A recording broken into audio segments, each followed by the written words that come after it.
At the Kent Industries annual gala, my husband Hunter's hand cracked across my face with such force that the champagne glass shattered against the marble floor, and in the stunned silence that followed, I looked up from where I'd fallen and smiled, because I knew something Hunter didn't.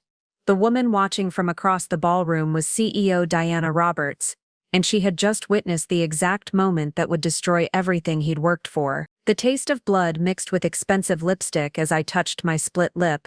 Before we jump back in, tell us where you're tuning in from, and if this story touches you, make sure you're subscribed, because tomorrow I've saved something extra special for you.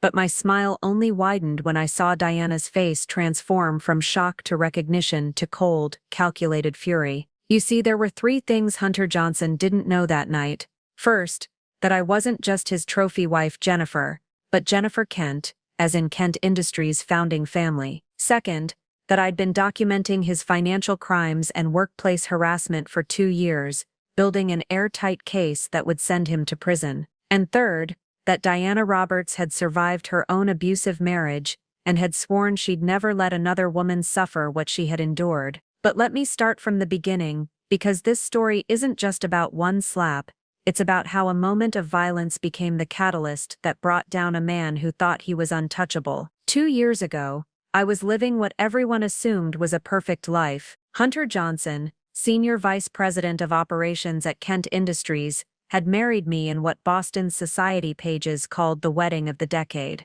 The headlines read like a fairy tale: corporate prince marries Harvard beauty and power couple takes Boston by storm. What they didn't know was that I was Jennifer Kent, granddaughter of the company's founder, Thomas Kent, and that I'd deliberately hidden my true identity to see who Hunter really was beneath his charming facade. The first red flag came 3 months into our marriage. Hunter returned from a board meeting at Kent Industries in a rage, throwing his briefcase across our Beacon Hill penthouse and screaming about incompetent executives who didn't understand real business. When I suggested he might want to discuss his frustrations more constructively, he grabbed my wrist so tightly it left bruises and told me to stick to planning charity luncheons and leave business to people with actual brains. That night, as I covered the bruises with concealer, I made a decision that would change everything. I began investigating my own husband. You have to understand, Hunter had no idea who I really was. To him,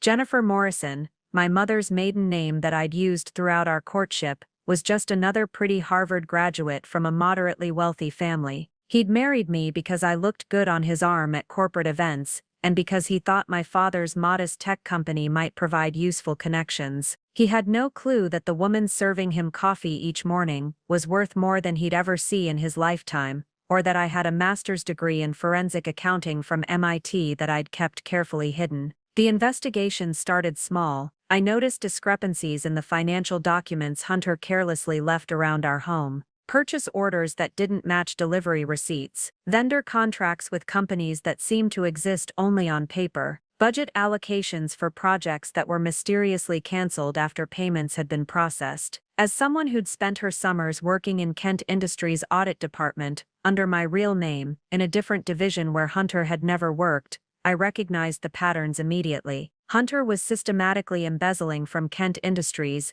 and he was doing it with the kind of sophisticated financial manipulation that suggested he'd been planning this for years. But the financial crimes were only the beginning. As I dug deeper, using resources and connections Hunter didn't know I had, I discovered something far more disturbing. Hunter had been using his position to create a hostile work environment for female employees, particularly those who were young, attractive, and financially vulnerable. He'd offer career advancement in exchange for private meetings. He'd make working conditions so uncomfortable for women who refused his advances that they'd quit rather than file complaints. And for those brave enough to consider speaking up, he'd remind them that he had the power to destroy their careers with a single phone call. The more I uncovered, the more I realized that Hunter Johnson wasn't just a criminal, he was a predator who used his corporate position to abuse women who couldn't fight back. That's when I learned about Diana Roberts, the CEO who had taken over Kent Industries just 6 months before I married Hunter. Diana was a legend in the corporate world, known for her brilliant strategic mind and her zero-tolerance policy for harassment and discrimination. What wasn't widely known was her personal history. information I discovered through my family connections that Hunter had never bothered to research. Diana had built her career while trapped in an abusive marriage to Sebastian Hanley, a powerful attorney who had systematically isolated her from friends and family while taking credit for her professional achievements. For 15 years, she'd endured psychological, financial, and physical abuse while building one of the most successful consulting firms in New England. When she finally found the courage to leave, Sebastian had tried to destroy her professionally, using his legal connections to spread rumors about her competence and mental stability. The divorce had been brutal, fought in courtrooms and boardrooms across Massachusetts. But Diana had survived, and more than that, she'd thrived. She'd sold her consulting firm for over $200 million and used that fortune to acquire controlling interest in several companies, including Kent Industries. And she'd made it her personal mission to ensure that no woman under her leadership would ever face what she had endured. This was the woman who would be watching from across the ballroom 2 years later, when Hunter made the biggest mistake of his life. But before we get to that moment, you need to understand how carefully I planned for it. Because what happened at the Kent Industries Gala wasn't an accident. It was the culmination of 2 years of methodical preparation, strategic positioning, and patient planning. I knew that Hunter's arrogance would eventually be his downfall. Men like him always believe they're smarter than everyone around them, especially women. I knew that if I gave him enough rope, he'd hang himself. I just had to make sure I was ready to capture every moment when he did. The annual company gala was perfect for my purposes. Every executive, board member, and major client would be there. The event would be photographed and filmed for the company's annual report. Most importantly, Diana Roberts would be there, along with the board of directors who would need to act swiftly on any information I provided them. But I'm getting ahead of myself. The real story begins with how I spent those 2 years becoming someone Hunter never suspected I could be. Not just his wife, but his judge, jury, and the architect of his complete destruction. What Hunter saw was Jennifer Johnson, the perfect corporate wife who planned charity events and looked beautiful at company functions. What he never realized was that Jennifer Kent was documenting every crime, recording every threat, and building a case that would ensure he never harmed another woman again. The slap that night was just the final piece of evidence I needed, and Diana Roberts' reaction. That was justice, served immediately and without appeal. But let me tell you about that smile, the one that froze Hunter in place and made Diana Roberts take a step forward like she was preparing for battle. It wasn't the reaction anyone expected from a woman who'd just been publicly humiliated and physically assaulted. It was the smile of someone who had been waiting 2 years for exactly this moment. As I lay there on the cold marble floor of the Four Seasons Ballroom, surrounded by 300 of Boston's most powerful business leaders, I felt something I hadn't experienced since the day I discovered Hunter's first embezzled payment: pure, crystalline clarity. The taste of blood in my mouth was nothing compared to the sweetness of watching Hunter's confident expression crumble into confusion and then panic. "Why are you smiling?" he demanded, his voice cracking slightly as he realized that every phone in the room was now pointed in our direction. Security cameras would capture this moment from 6 different angles, and in the age of social media, Hunter Johnson slapping his wife at the Kent Industries Gala would be trending within minutes. I didn't answer immediately. Instead, I slowly pushed myself up from the floor, my designer gown, a custom Valentino that cost more than Hunter made in 3 months, spreading around me like spilled wine. I touched my split lip delicately, examining the blood on my fingertips with the fascination of a scientist studying a particularly interesting specimen. That's when I saw her. Diana Roberts stood 20 feet away, her champagne glass forgotten in her hand, her face a mask of controlled fury that I recognized from boardroom negotiations where she'd decimated opposing counsel. But there was something else in her expression, a kind of recognition, as if she was seeing her younger self in my position and remembering every moment of helplessness she'd once endured. "Jennifer," Hunter hissed, reaching down to grab my arm and pull me up. "Get up, you're making a scene." I looked at his outstretched hand, the same hand that had just struck me, the same hand that signed fraudulent contracts and typed threatening emails to young women who refused his advances, and I laughed.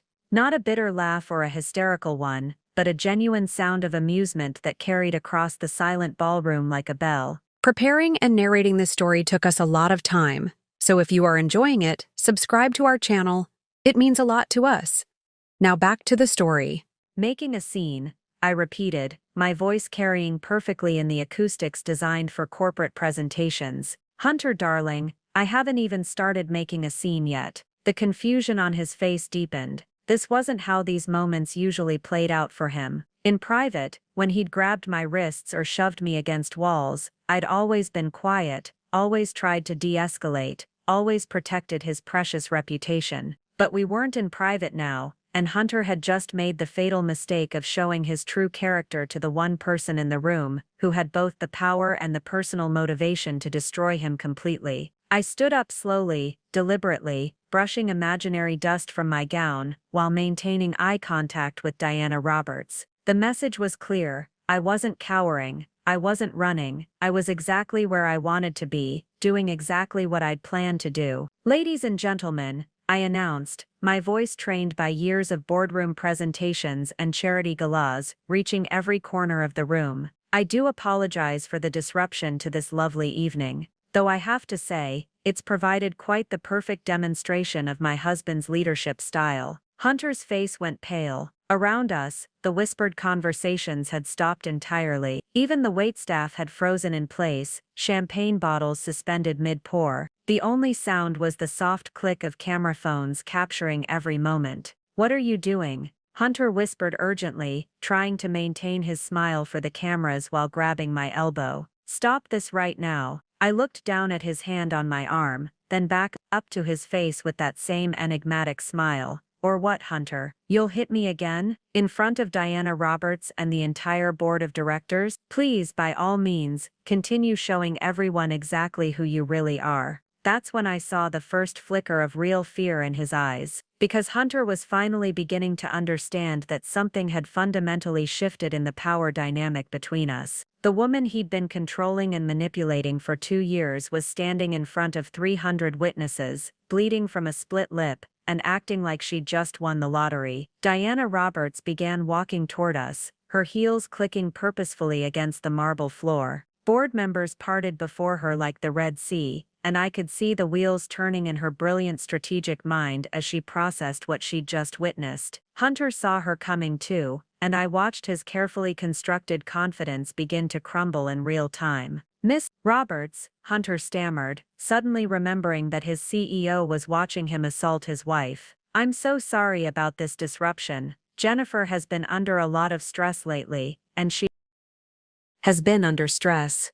Diana's voice cut through his explanation like a blade, each word precisely enunciated and dripping with contempt.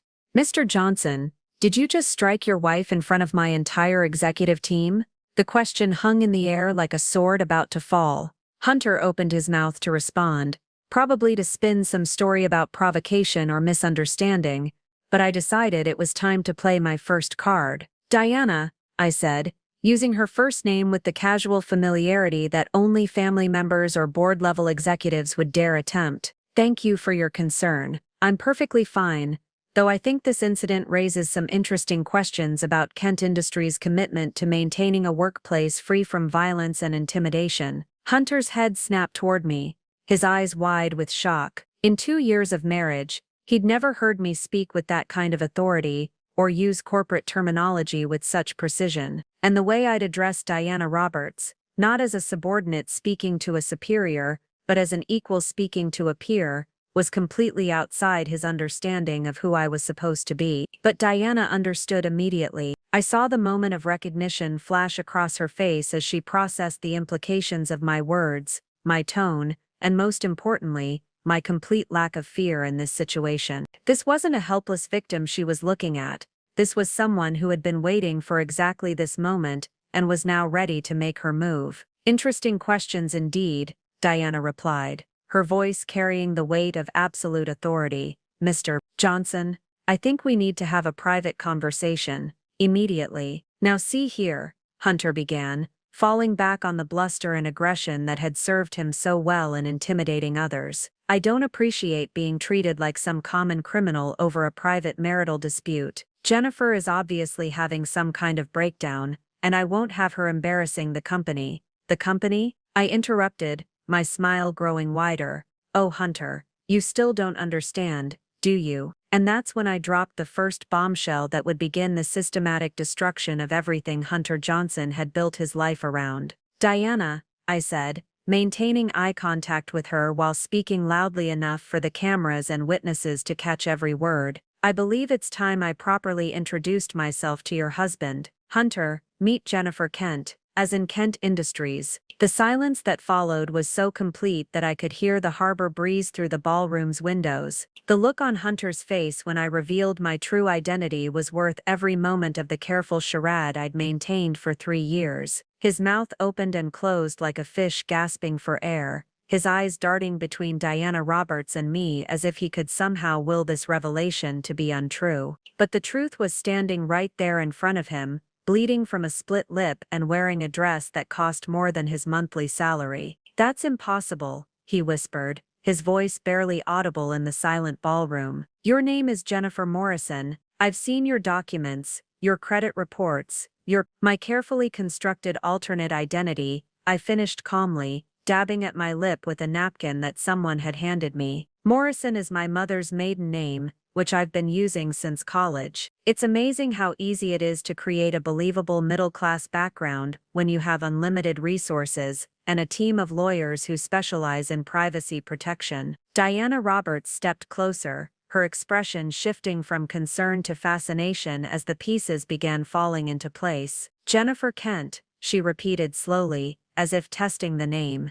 Thomas Kent's granddaughter, the family member who's been listed as unavailable for comments in every Business Journal article about Kent Industries for the past decade. Guilty as charged, I replied, managing a small smile despite the throbbing in my jaw, though I prefer to think of myself as selectively private rather than unavailable. The crowd around us had pressed closer, phones still recording, board members whispering urgently among themselves as they processed the implications of this revelation. Hunter stood frozen in the center of it all, his carefully cultivated corporate persona cracking like ice under pressure. But let me back up and explain how I'd managed to hide my true identity so completely that even the man I married had no idea who I really was. The deception began in college, when I made the conscious decision to attend Harvard under my mother's maiden name, rather than bearing the weight of the Kent legacy. I was 18 and tired of being seen as nothing more than an extension of my family's business empire. I wanted to know who I was when stripped of the Kent name,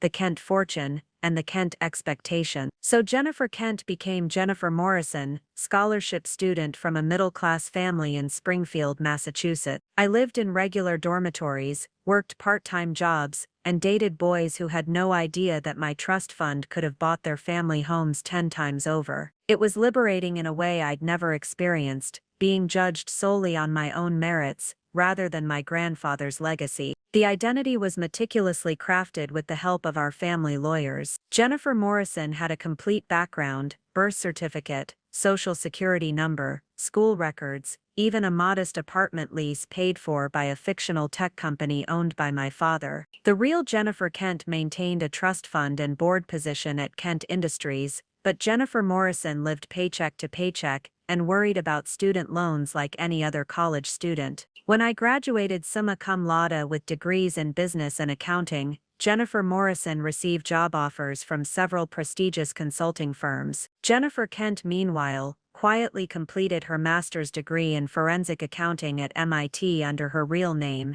then disappeared from public view altogether. The business world assumed she'd chosen a private life over corporate involvement, which was exactly what I wanted them to think. The dual identity served me well in the dating world. As Jennifer Morrison, I attracted men who were interested in me rather than my bank account. I could tell immediately who was genuine and who was calculating, who respected my intelligence, and who saw me as arm candy. Hunter Johnson had passed the initial screening, because he seemed to genuinely enjoy my company and appreciate my insights about business strategy. What I didn't realize at first was that Hunter's interest in me wasn't romantic. It was strategic. He'd researched Jennifer Morrison's background thoroughly and determined that my father's tech company could provide useful connections for his career advancement. He wasn't trying to marry up. He thought he was marrying across, gaining access to a network that could help him climb the corporate ladder at Kent Industries. The irony was exquisite. Hunter had spent months courting me because he thought I could help his career at Kent Industries. Never realizing that I didn't just have connections to the company, I practically owned it. Our wedding was featured in Boston Magazine as a power couple merger, with Hunter positioned as the rising corporate star who'd married the brilliant daughter of tech entrepreneur Michael Morrison. The article included a photo of us dancing at our reception in the Four Seasons, the same ballroom where he'd just slapped me in front of 300 witnesses. Even the venue held a certain poetic justice. As Mrs. Hunter Johnson, I played my role perfectly. I attended corporate wives' luncheons where women discussed their husbands' careers with the intensity of military strategists. I organized charity fundraisers that raised impressive amounts for worthy causes while networking with Boston's social elite. I decorated our Beacon Hill penthouse with expensive art and hosted dinner parties that advanced Hunter's professional relationships. To everyone who knew us, I was the ideal corporate wife, beautiful, intelligent enough to hold conversations with executives, but not so ambitious as to overshadow my husband's career. I attended company events where I smiled graciously and deflected personal questions with practiced ease. When people asked about my background, I gave them carefully rehearsed stories about growing up in Springfield and working my way through Harvard on scholarships. The performance was so convincing that even Hunter's colleagues at Kent Industries, people who worked directly with Jennifer Kent's trust fund and board positions, never made the connection. They saw a middle-class woman who'd married well, not the granddaughter of their company's founder who was quietly observing their operations from the inside. But maintaining the dual identity required constant vigilance. I had to remember which Jennifer was which in every conversation. Jennifer Morrison shopped at Nordstrom and worried about mortgage payments. Jennifer Kent had custom gowns made by private designers and owned property in 3 states. Jennifer Morrison asked Hunter about his work because she was a supportive wife. Jennifer Kent already knew the answers because she'd been briefed by the company's board of directors. The hardest part wasn't keeping track of the lies, it was watching Hunter reveal his true character piece by piece while maintaining my facade of loving devotion. When he came home complaining about incompetent female executives who didn't understand business, I had to bite my tongue instead of pointing out that I'd been successfully managing investment portfolios since I was 25.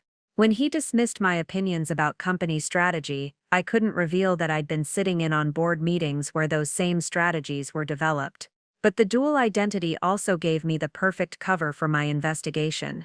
Jennifer Morrison could ask innocent questions about Hunter's work and express admiration for his business acumen. Jennifer Kent, meanwhile, could access company records, review financial documents, and build connections with employees who had complaints about Hunter's management style. As I stood in that ballroom, watching Hunter's world collapse in real time, I realized that the 3 years I'd spent as Jennifer Morrison hadn't been wasted. They'd been the most valuable research project of my life, giving me insights into Hunter's character that I never would have gained as his wealthy, powerful wife. I'd learned exactly who he was when he thought no one important was watching. And now, finally, everyone important was watching. The moment I revealed my true identity, I could practically see the gears turning in Hunter's mind as he tried to recalculate everything he thought he knew about our relationship.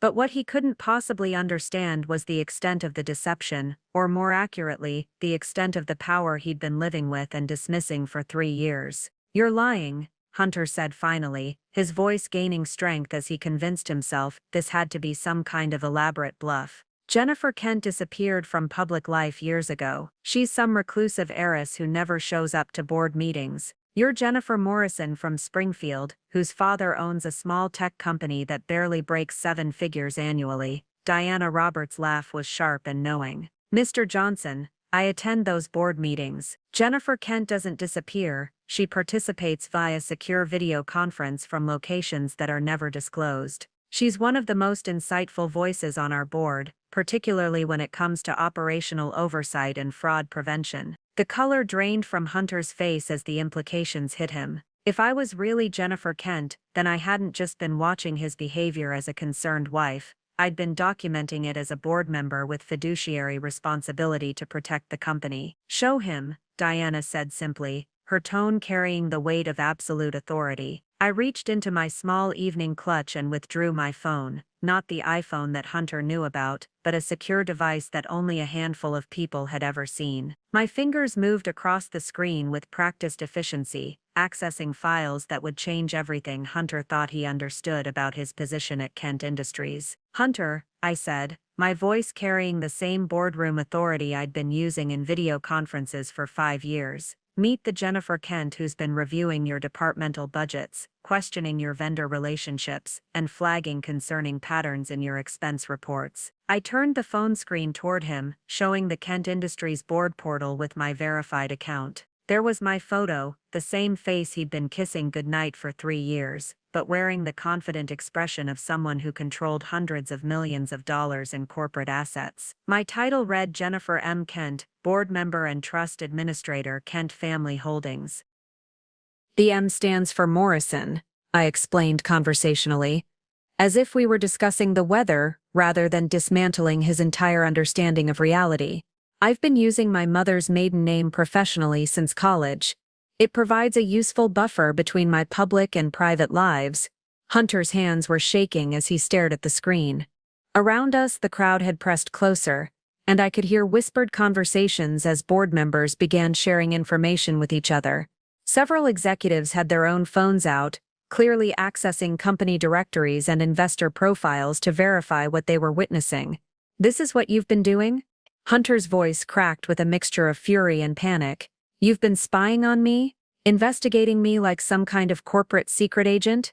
"I've been doing my job," I replied calmly, "which includes protecting Kent Industries from internal threats, financial fraud, and liability issues. It's particularly important work when we have executives who believe they can operate without oversight."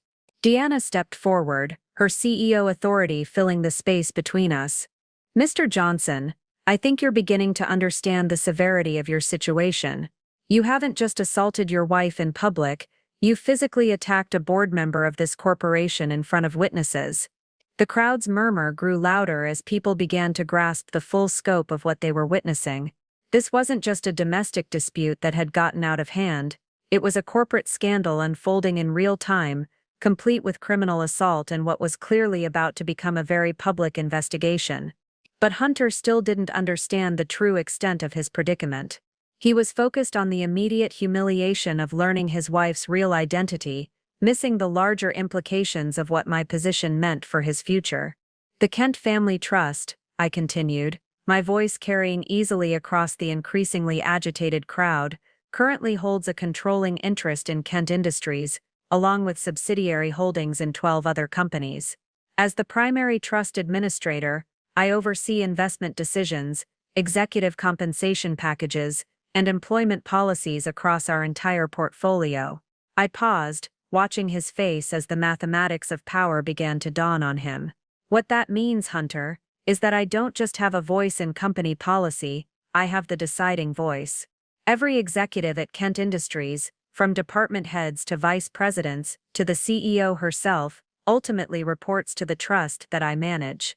Deanna nodded confirmation. "The Kent Family Trust is our largest shareholder. Jennifer's recommendations carry significant weight with our board of directors, particularly regarding personnel decisions." Hunter's carefully constructed corporate persona was disintegrating before our eyes.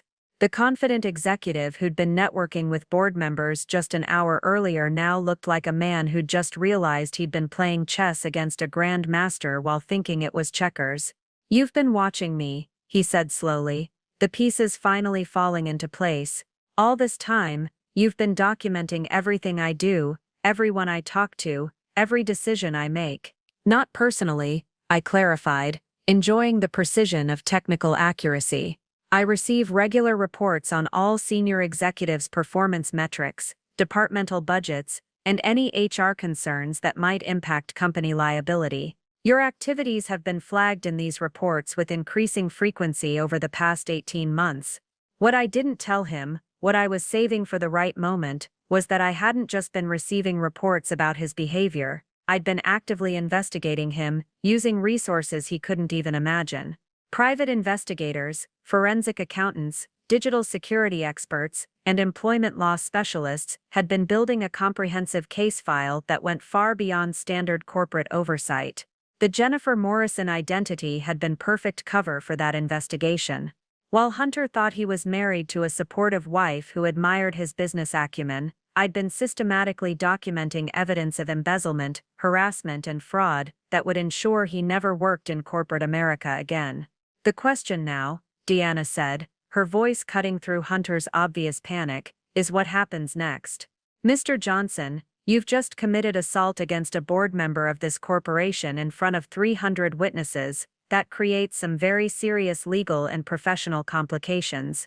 Hunter looked around wildly, as if seeking an escape route or ally in the crowd, but the executives who'd been laughing at his jokes an hour earlier were now backing away, calculating their own exposure and liability.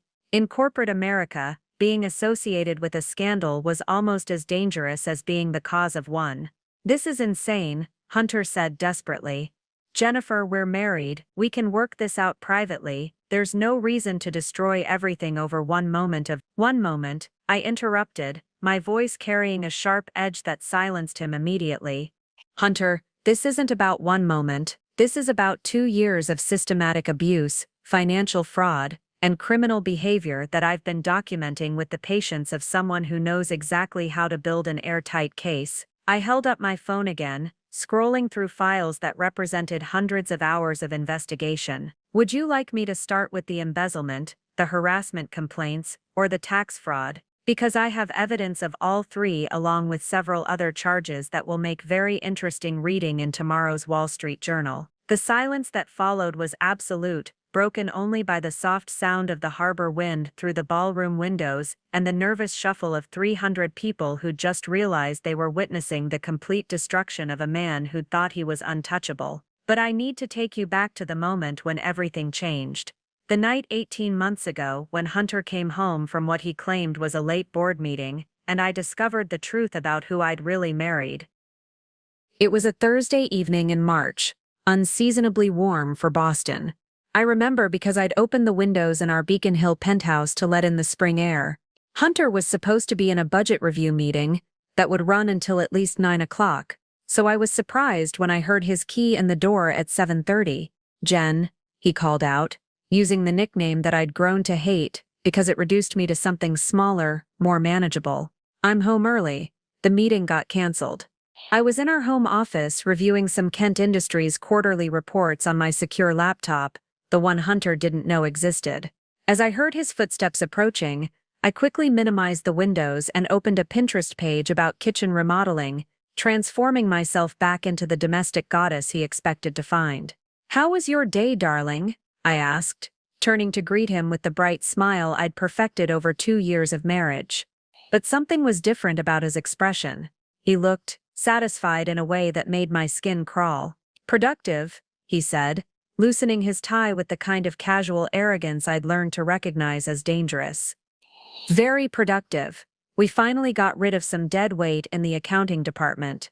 I kept my voice light and interested, the way Jennifer Morrison would respond to office gossip. "Anyone I've met at company events." Hunter poured himself a scotch from the crystal decanter his mother had given us as a wedding gift, taking his time as if savoring a private joke. "Rosie Hanley. Remember her? Cute little brunette from the Christmas party. Always wore those conservative dresses that made her look like a librarian." I remembered Rosie perfectly. She was 26, a brilliant forensic accountant who'd graduated top of her class from Boston University. She'd been hired specifically to modernize Kent Industries' internal audit systems, and from what I'd observed at company events, she was exactly the kind of meticulous professional the company needed. "She seemed lovely," I said carefully. "What happened?" Hunter's smile was predatory. "Let's just say she wasn't a good cultural fit. Some people can't handle the collaborative environment we've built in our department." The way he said collaborative made my stomach turn, but I maintained my innocent expression and waited for him to continue. "She kept asking questions about vendor relationships, questioning perfectly standard business practices, acting like she was some kind of detective instead of just doing the job she was hired for." He took a long sip of his scotch, so we had to make some adjustments. You fired her? We gave her an opportunity to resign. Made it clear that her future in this industry depended on her ability to be a team player. Hunter's voice carried the casual cruelty of someone discussing the weather. Amazing how quickly people can reassess their career priorities when they understand the consequences of being difficult. That's when I knew. The sick feeling in my stomach crystallized into absolute certainty that Hunter wasn't just incompetent or casually sexist. He was systematically using his position to abuse women who threatened his authority. I excused myself to the bathroom, claiming I needed to freshen up before dinner. Instead, I used my secure phone to access Kent Industries' HR database. What I found there made my blood run cold. Rosie Hanley had indeed resigned that afternoon, but her resignation letter, which I could access through the board member portal, told a very different story than Hunter's casual dismissal. She documented months of harassment, intimidation, and professional sabotage. She described being excluded from important meetings, having her reports dismissed without review, and receiving increasingly aggressive confrontations about her attitude problem. Most damning of all, she documented 3 separate instances where Hunter had cornered her in empty conference rooms and made it clear that her job security depended on her willingness to provide additional services beyond her professional duties. Rosie's letter ended with a paragraph that haunted me. I cannot continue to work in an environment where reporting financial irregularities results in sexual harassment and professional retaliation. I have attempted to address these concerns through proper channels, but it has become clear that Mr. Johnson's position in the company hierarchy provides him with immunity from accountability. I am resigning to protect my own safety and career prospects, but I fear for the women who will face these same choices after me. I sat on the bathroom floor, reading and rereading her words as the full scope of Hunter's behavior became clear. This wasn't an isolated incident, it was a pattern. And as a board member with access to company records, I had the power and responsibility to investigate further. Over the next 2 weeks, I conducted a careful review of HR records, exit interviews, and departmental turnover rates. What I discovered was a systematic pattern of brilliant young women being hired into Hunter's department, then leaving within 6 to 12 months with resignation letters that cited cultural fit issues or career pivots.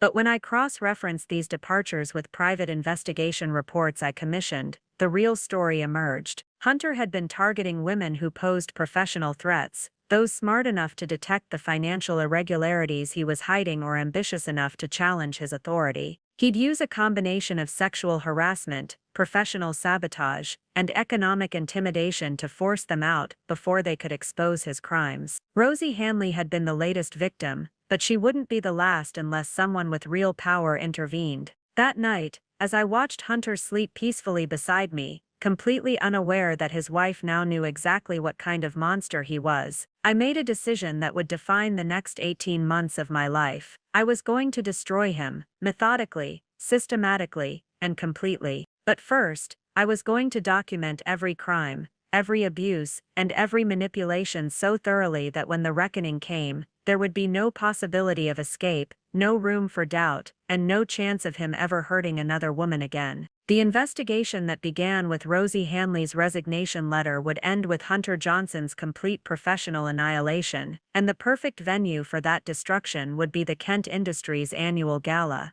where his violence would be witnessed by everyone who mattered. Justice, I'd learned, was a dish best served in public. The morning after I discovered the truth about Rosie Hanley, I sat in my home office at 5 a.m., drinking coffee and staring at a blank legal pad. I had the motivation and the resources to bring Hunter down, but I needed a plan that would ensure complete justice, not just for his crimes against Kent Industries, but for every woman he'd victimized along the way. My first call was to Marcus Johnson, no relation to Hunter, despite the shared surname, a private investigator who specialized in corporate fraud cases. Marcus had worked with the Kent family before, handling sensitive matters that required absolute discretion and ironclad results. When I explained what I needed, his response was immediate. "Mrs. Morrison," he said, using the name I'd given him, "if what you're describing is accurate, we're looking at multiple felonies spanning several years. This isn't just an employment matter, it's a criminal enterprise." "That's exactly what I'm hoping to prove," I replied. "But I need evidence that will hold up in court, in boardrooms, and in the media.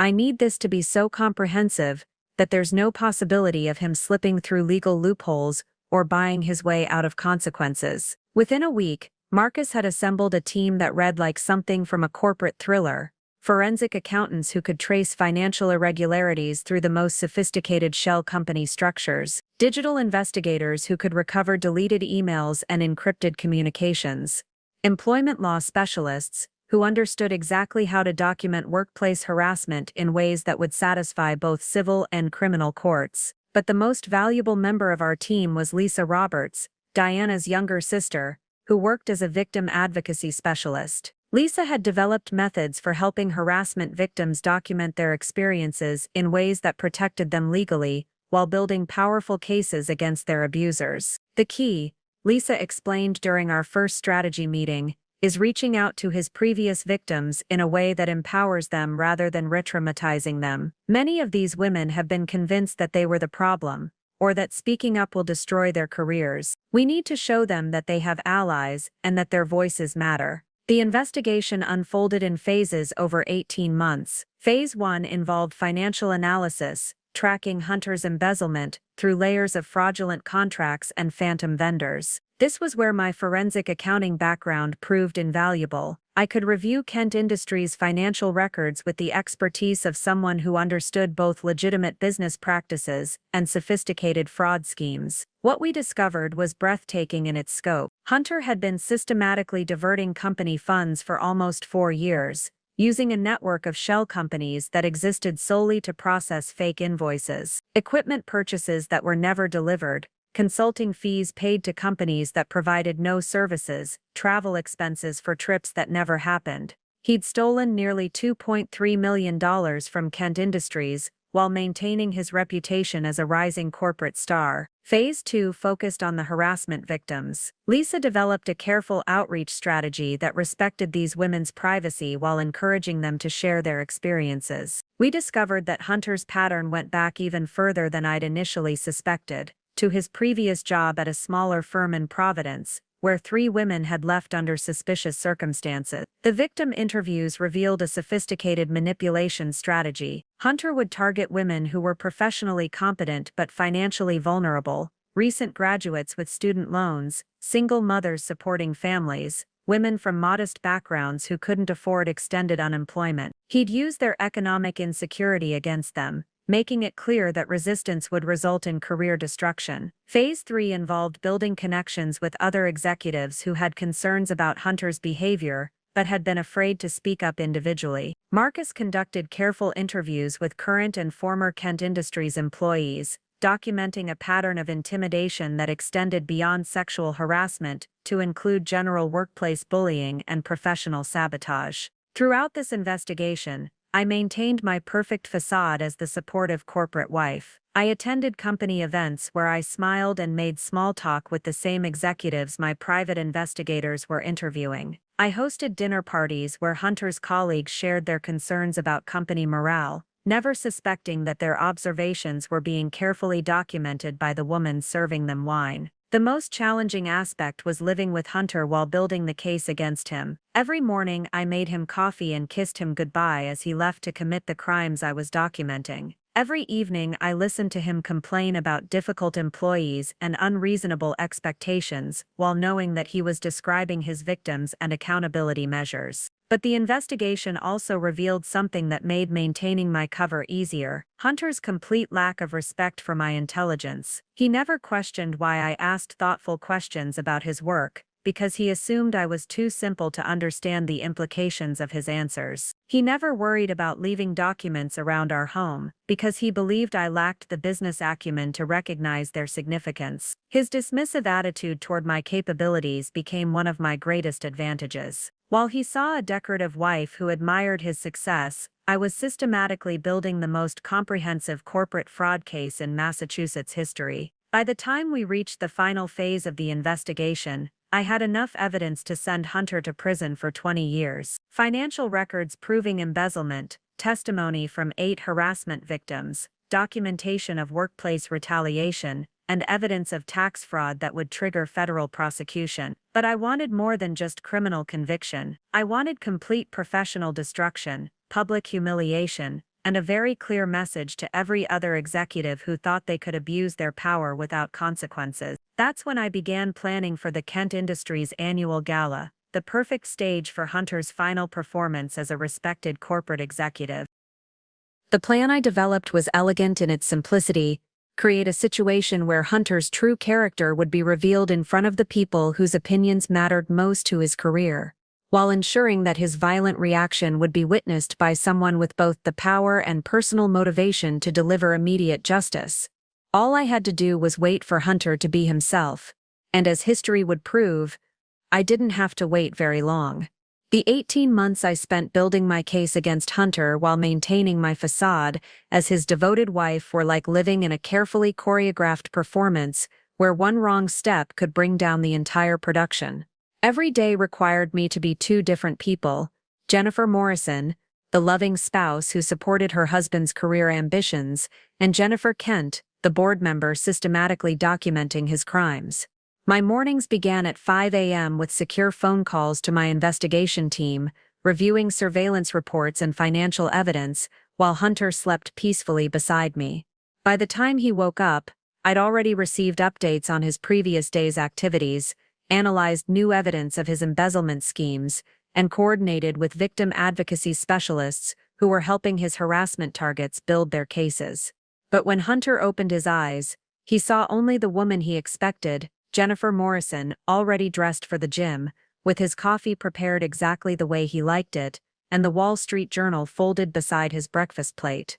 "Good morning, darling," I'd say, kissing his cheek with the same warm affection I'd shown since our honeymoon. "How did you sleep?" The performance required constant vigilance. I had to remember which version of myself was supposed to know what information.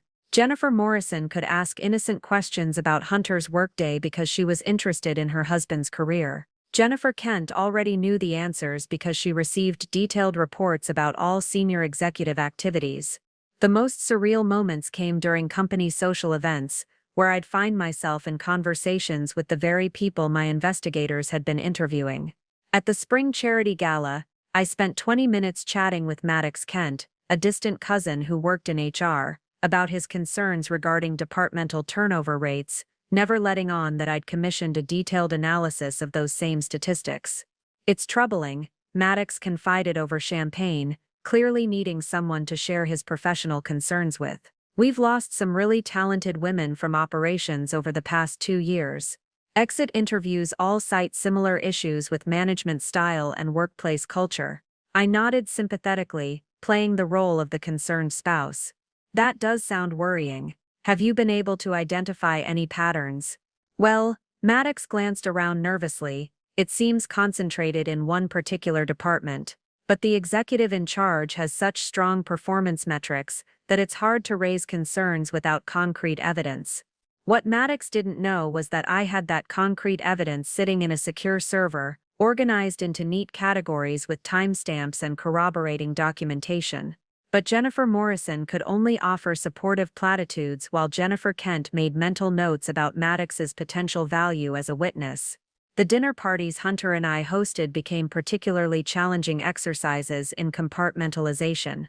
I'd serve elaborate meals to executives who were unknowingly dining with the primary target of an ongoing fraud investigation, while making sure the conversation flowed smoothly and everyone felt comfortable enough to share their professional observations.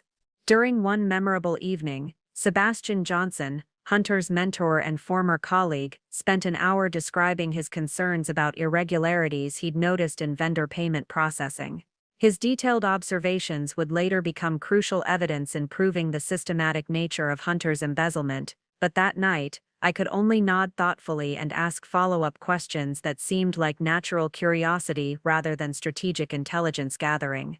"The thing is," Sebastian said, lowering his voice as he accepted another glass of the expensive wine Hunter insisted on serving, "the pattern is too consistent to be accidental. Someone with sophisticated knowledge of our financial systems is manipulating the approval process." Hunter, sitting across the table, raised his glass in a mock toast. "Always the conspiracy theorist, Sebastian. Sometimes inefficiency is just inefficiency."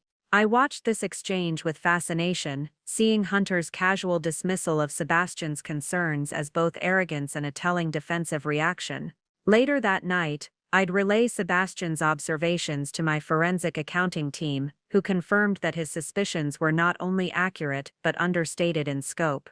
The psychological toll of maintaining the double life was considerable. I was constantly surrounded by evidence of Hunter's crimes while pretending to admire his professional achievements. When he received promotions or recognition awards, I had to celebrate his success while knowing it was built on fraud and harassment. When he complained about difficult employees or unreasonable demands, I had to offer sympathy while documenting his admissions of workplace abuse. The most difficult moments came when Hunter would come home and casually mention firing or transferring women who had refused his advances. He'd frame these decisions as necessary management actions, never realizing that his own wife was recording his explanations and passing them along to employment law specialists. "We had to let Will's new hire go," he mentioned one evening over dinner, referring to Will Roberts, Diana's nephew who worked in the finance department. "Lisa something, nice enough girl, but she wasn't adapting well to our collaborative culture." I knew from my team's research that Lisa something was Lisa Hanley, Rosie's younger sister, who had specifically requested a transfer to Hunter's department to investigate what had happened to her sibling. Her failure to adapt had actually been her refusal to ignore the financial irregularities she'd discovered, and her resistance to Hunter's increasingly aggressive advances.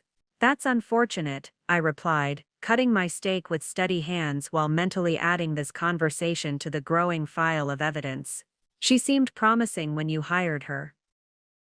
"Sometimes you can't tell about people until they're under pressure," Hunter said, with the casual dismissiveness I'd learned to recognize as his way of justifying cruelty. "Some people just aren't cut out for high-stakes corporate environments." What he meant, of course, was that some people weren't willing to accept sexual harassment and financial fraud as normal business practices. But Jennifer Morrison could only nod sympathetically while Jennifer Kent documented another admission of discriminatory employment practices. The investigation files grew week by week, stored on encrypted servers that Hunter couldn't access even if he'd known to look for them. Financial records, victim testimonies, recorded conversations, photographic evidence, every piece carefully cataloged and cross-referenced to build an unassailable case. But perhaps the most valuable evidence came from Hunter himself, through the casual admissions and unguarded comments he made in the privacy of our home. He had no reason to filter his thoughts around me, because he saw me as an extension of himself rather than an independent person with her own moral compass. Those 18 months taught me that the most dangerous criminals are often the most careless ones, not because they lack intelligence, but because their arrogance blinds them to the possibility that someone they consider powerless might actually hold all the cards. And as the Kent Industries annual gala approached, I was ready to show Hunter exactly who had been holding the cards all along. The Kent Industries annual gala wasn't just the company's most prestigious social event, it was a strategic masterpiece of corporate theater, where board members, executives, major clients and media representatives gathered to celebrate another year of success. For my purposes, it was the perfect venue to ensure Hunter's downfall would be witnessed by everyone whose opinion could destroy his career permanently. The planning began 6 months in advance, with me using my board member privileges to influence key decisions about the event. As Jennifer Kent, I had legitimate input on guest lists, venue selection, and program scheduling. As Jennifer Morrison, I could enthusiastically support my husband's excitement about the company's biggest networking opportunity of the year. "I've been asked to give a presentation about our operational efficiency improvements," Hunter announced one evening in February, practically glowing with pride. "Diana specifically requested that I highlight the cost-saving measures we've implemented in my department." I smiled warmly, playing the supportive wife while internally noting the delicious irony. Diana Roberts had indeed requested Hunter's presentation, but only because I'd suggested it during a board meeting, knowing that giving him a prominent platform would amplify his eventual humiliation. "That's wonderful, darling," I replied, refilling his wine glass.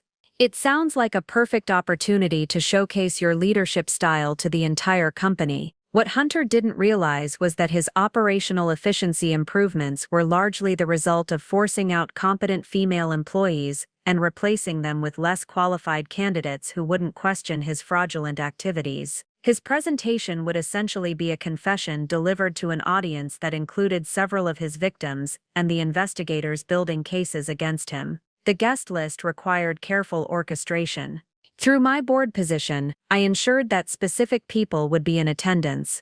Rosie Hanley, who had accepted my personal invitation to join us as a consulting expert on accounting practices. Sebastian Johnson, whose suspicions about financial irregularities could provide real-time validation of evidence, and most importantly, investigative journalist Maddox Roberts from the Boston Business Journal, who had been quietly researching corporate harassment patterns and would recognize the significance of what he was about to witness. But the most crucial element was ensuring Diana Roberts would be positioned to see everything clearly. During our board meetings, I'd carefully studied her reactions to discussions about workplace harassment and employee protection policies. Diana's responses revealed someone with deep personal investment in these issues, someone who would react decisively when confronted with evidence of abuse. I arranged for Diana and me to be seated at adjacent tables, with clear sightlines to the area where Hunter would be networking before his presentation. The ballroom layout of the Four Seasons provided perfect acoustics for conversations to carry across the space, ensuring that whatever happened would be clearly audible to key witnesses. The timing required precise coordination with my investigation team. Marcus had positioned discreet surveillance equipment throughout the venue, disguised as standard event photography and security systems. Every conversation, every interaction, every moment of the evening would be documented with broadcast-quality evidence that could be used in both civil and criminal proceedings. But the most delicate aspect of the trap was creating the circumstances that would trigger Hunter's violent reaction. Through 18 months of careful observation, I'd identified his specific triggers, challenges to his authority, public questioning of his competence, and most dangerously, any suggestion that women around him possessed superior knowledge or capabilities. My plan was elegantly simple. I would attend the gala as Jennifer Morrison, the supportive corporate wife, but at the crucial moment, I would reveal myself as Jennifer Kent, the board member who had been investigating his crimes. The shock of discovering that his simple wife was actually his professional superior would trigger the exact kind of violent reaction I needed to ensure his immediate termination and criminal prosecution. The weeks leading up to the gala were spent in final preparations. My legal team had prepared comprehensive documentation packages that could be delivered to law enforcement, regulatory agencies, and media outlets within minutes of receiving my signal. Victim advocates had prepared statements from Hunter's harassment targets, ready to be released once the initial evidence went public. I practiced my revelation speech until every word was perfect, every pause calculated for maximum impact. The transformation from Jennifer Morrison to Jennifer Kent had to be seamless and undeniable, backed by concrete evidence that would leave no room for doubt or denial. The most challenging part was maintaining my facade as the event approached. Hunter's excitement about his upcoming presentation was infectious, and he spent hours practicing his speech about operational improvements and leadership excellence. Watching him rehearse lies about his professional achievements while planning his complete destruction required every ounce of emotional control I possessed. "You're going to be brilliant," I told him the night before the gala, helping him choose between two nearly identical ties. "Everyone will see exactly what kind of leader you really are." The irony was so perfect it almost made me laugh. Hunter would indeed show everyone exactly what kind of leader he was, just not in the way he anticipated. The final element of the trap was psychological preparation.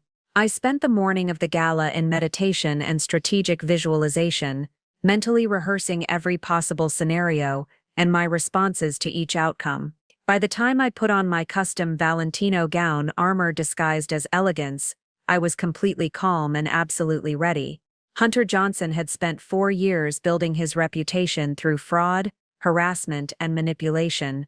In a few hours, I would tear it down completely using nothing but the truth, delivered at exactly the right moment to exactly the right audience. The trap was set. All I had to do was wait for Hunter to walk into it. The evening of the gala, I stood before my bedroom mirror applying the final touches of makeup with the precision of a warrior preparing for battle. The reflection staring back at me was Jennifer Morrison, elegant, supportive, perfectly groomed corporate wife, but underneath the designer gown and flawless cosmetics was Jennifer Kent, armed with enough evidence to topple an empire. Hunter emerged from his dressing room in his custom Tom Ford tuxedo, looking every inch the successful executive he believed himself to be. He'd spent the afternoon rehearsing his presentation one final time, polishing the lies he planned to tell about his departmental improvements and leadership innovations. "You look stunning," he said, fastening his cufflinks with the confidence of a man who had no idea his world was about to end. "Tonight is going to be perfect." "Yes," I replied, touching the diamond necklace at my throat, a family heirloom that had belonged to the original Jennifer Kent, my great-grandmother, who had helped build the company Hunter was systematically destroying. "I have a feeling it will be a night no one will forget." The ride to the Four Seasons was filled with Hunter's excited chatter about the evening's networking opportunities and the impression his presentation would make on the board. I listened with practiced interest while mentally reviewing the positioning strategy my team had confirmed that afternoon. Marcus and his surveillance team were already in place, disguised as event photographers and security personnel. Lisa Roberts had positioned herself among the victim advocates who would be monitoring the evening for signs of harassment, a presence that would provide immediate support for anyone who needed it. Most importantly, Diana Roberts' sister had confirmed that Diana would arrive precisely at 7:30, giving her time to observe the pre-dinner networking before Hunter's scheduled presentation. As our car pulled up to the hotel's elegant entrance, I saw familiar faces already making their way into the ballroom. Board members, department heads, major clients, everyone whose opinion could make or break an executive's career was gathering in one room. The guest list read like a who's who of Boston's corporate elite, making it the perfect audience for Hunter's public destruction. "Remember," Hunter said as we approached the ballroom doors, "tonight is about showcasing our success as a power couple. Your job is to be charming and supportive while I handle the serious business conversations." His casual dismissal of my capabilities would have been infuriating if I hadn't known it was about to backfire spectacularly. Hunter had spent 3 years treating me like an attractive accessory, never suspecting that the woman he was patronizing controlled his professional fate. The ballroom was spectacular, with crystal chandeliers casting warm light over arrangements of white orchids and elegant round tables draped in Kent Industries' signature navy blue. A string quartet provided subtle background music, while servers circulated with champagne and artfully arranged canapés. The setting was perfect for corporate networking and corporate destruction. I immediately spotted the key players positioned exactly as planned. Diana Roberts stood near the silent auction display, her commanding presence drawing respectful attention from nearby executives. Her silver hair was styled in an elegant chignon, and her navy blue dress projected both authority and approachability. She was the perfect witness, someone with the power to act decisively and the personal motivation to do so immediately. Rosie Hanley was stationed near the registration table, ostensibly helping with guest check-in but actually positioned to observe Hunter's interactions with female colleagues. Her presence served multiple purposes: as a witness to any inappropriate behavior, as validation for other women who might be experiencing similar treatment, and as a psychological trigger for Hunter, whose guilt about her forced resignation might provoke exactly the kind of defensive reaction I needed.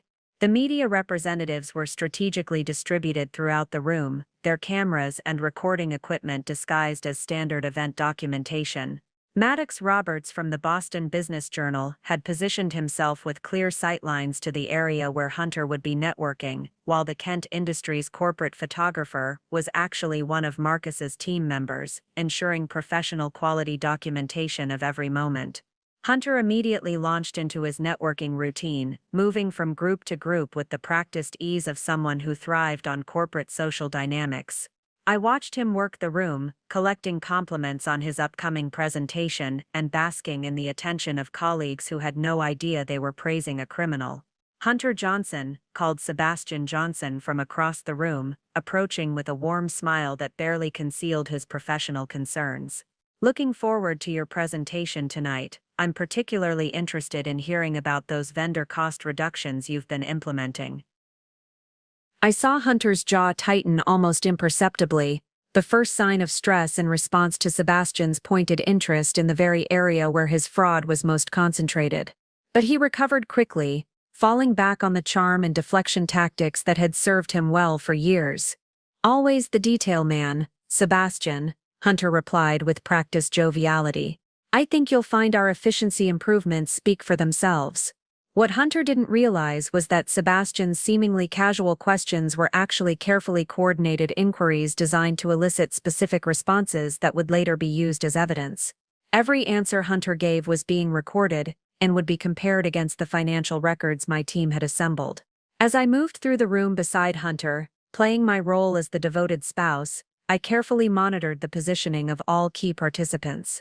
Diana Roberts was now in conversation with board members, but her attention kept drifting toward our area of the room. Rosie Hanley had moved closer to the bar, where she could observe without seeming intrusive. The journalists were documenting everything with the thoroughness of people who sensed a major story developing. The stage was set perfectly. In less than an hour, Hunter would deliver his presentation full of lies and self-congratulation. And immediately afterward, I would transform from Jennifer Morrison into Jennifer Kent and watch his entire world collapse in real time. But first, I needed to trigger the reaction that would seal his fate permanently. The cocktail hour was a masterclass in corporate theater, with Hunter playing his role as the rising executive to perfection. He moved through the crowd with the easy confidence of someone who believed he was destined for greatness, collecting compliments and building connections with the skill of a natural politician. Jennifer, darling, called out Patricia Westbrook, the wife of Kent Industries' largest institutional client, as she glided toward us with champagne flute in hand. You look absolutely radiant tonight. That gown is exquisite. Thank you, Patricia, I replied with practiced warmth, accepting the air kisses that were standard currency at these events. Hunter was just telling me how excited he is about his presentation tonight. Hunter beamed with the satisfaction of someone whose ego was being fed exactly the attention it craved. Around us, executives and their spouses formed the kind of networking clusters that defined Boston's corporate social scene, carefully orchestrated conversations where business was conducted through social pleasantries. I understand you're presenting on operational efficiency, said Will Roberts, Diana's nephew, approaching our group with genuine professional interest. The finance department has been impressed with the cost reductions coming out of your division.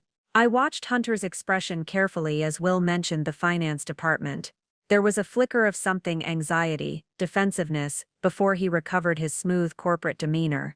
We've implemented some innovative approaches to vendor management and resource allocation, Hunter replied, his voice carrying the practiced authority of someone who had delivered this explanation many times. Sometimes you have to challenge conventional thinking to achieve breakthrough results. What Hunter was describing as innovative approaches were actually sophisticated embezzlement schemes, and his breakthrough results came from stealing company money while forcing out the employees who might have detected his crimes. But to the gathered executives, his words sounded like exactly the kind of forward-thinking leadership they valued. Innovation is certainly important, Diana Roberts' voice cut through the conversation as she joined our circle, her presence immediately commanding attention from everyone nearby.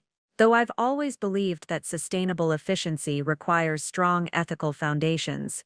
The comment seemed innocuous enough to casual observers, but I caught the subtle emphasis Diana placed on ethical foundations and the way her eyes assessed Hunter's reaction. She was testing him, perhaps responding to concerns that had been raised through official channels, or simply exercising the kind of strategic awareness that had made her one of Boston's most successful CEOs. Hunter's response revealed everything about his character. Instead of engaging with Diana's point about ethics, he deflected with the kind of corporate speak that sounds impressive but says nothing. Absolutely, Diana. Our department has always prioritized stakeholder value optimization while maintaining compliance with all relevant regulatory frameworks. It was a perfectly crafted non-answer that avoided any actual commitment to ethical behavior while using enough business terminology to sound authoritative. But Diana Roberts hadn't become a CEO by accepting empty corporate rhetoric. I'm particularly interested in stakeholder value, she continued, her her tone remaining pleasant while her words carried unmistakable weight. Especially when it comes to our employee stakeholders. Retention and satisfaction metrics can be such valuable indicators of leadership effectiveness. Hunter's smile tightened almost imperceptibly.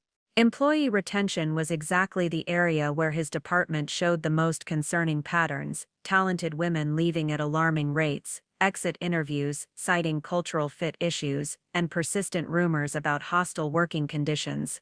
"We've maintained very strong performance metrics," Hunter said, his voice taking on a slightly defensive edge that only someone who knew him well would recognize.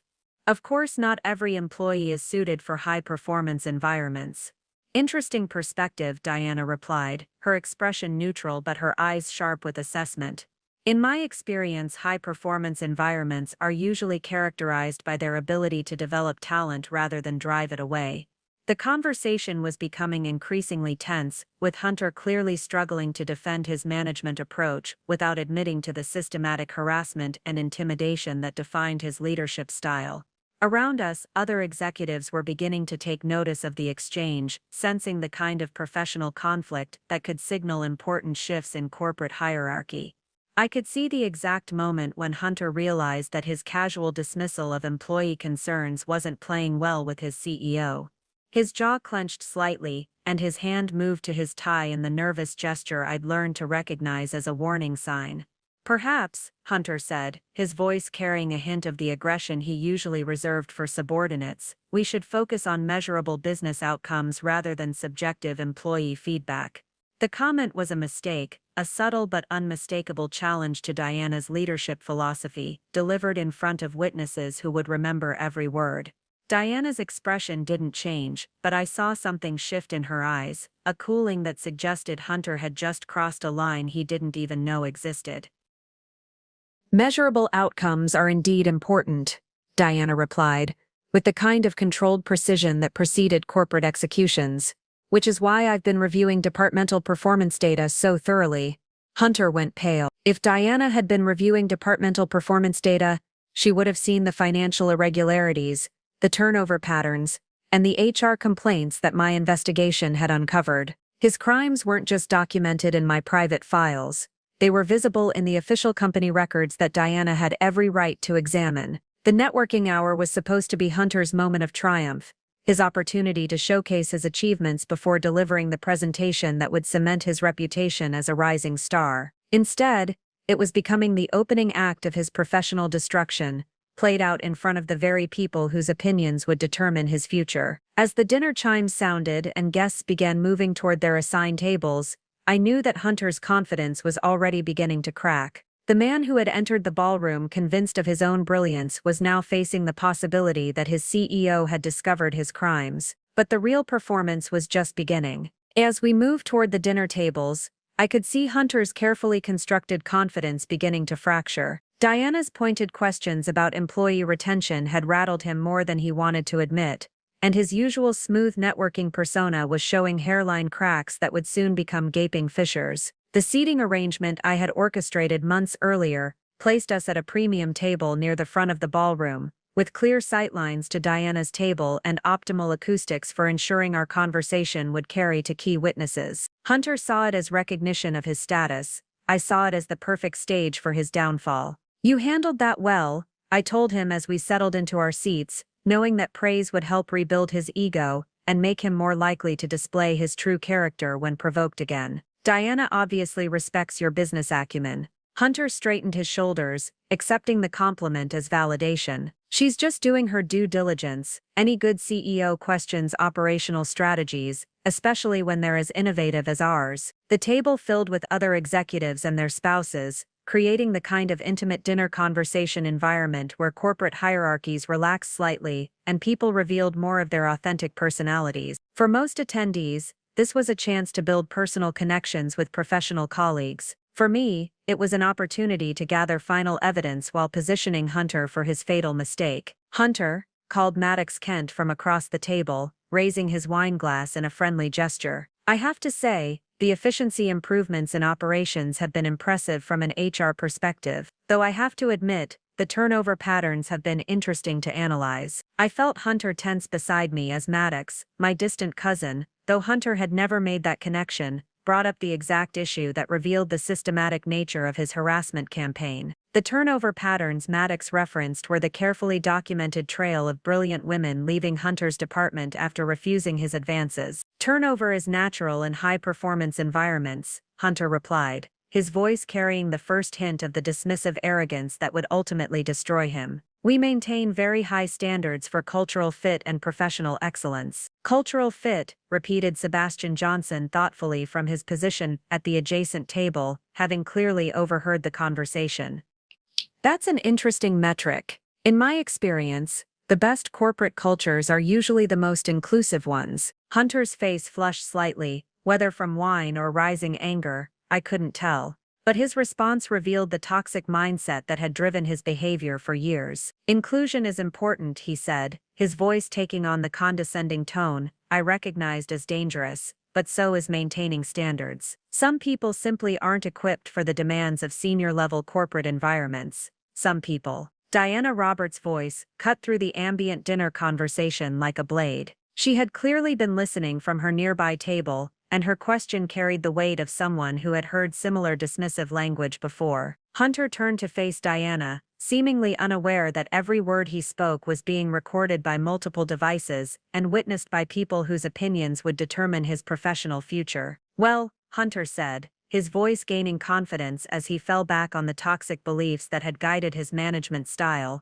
Certain demographic groups tend to be more emotionally reactive to standard business pressures. They interpret normal workplace dynamics as personal attacks. The silence that followed his comment was deafening. Around us, conversations stopped as executives processed what Hunter had just said. He had essentially admitted to sex-based discrimination, while simultaneously dismissing his victims' legitimate complaints as emotional overreactions. Diana Roberts stood up slowly, her movement causing a ripple of attention throughout the ballroom. When she spoke, her voice carried the kind of authority that could end careers with a single sentence. "Mr. Johnson," she said, her tone deadly calm, "are you suggesting that women employees are inherently less capable of handling workplace pressure than their male colleagues?" Hunter had walked directly into the trap I had spent months constructing. His arrogance and deep-seated prejudices had driven him to make explicitly discriminatory statements in front of witnesses, creating the kind of legal liability that would make his termination not just justified but legally necessary.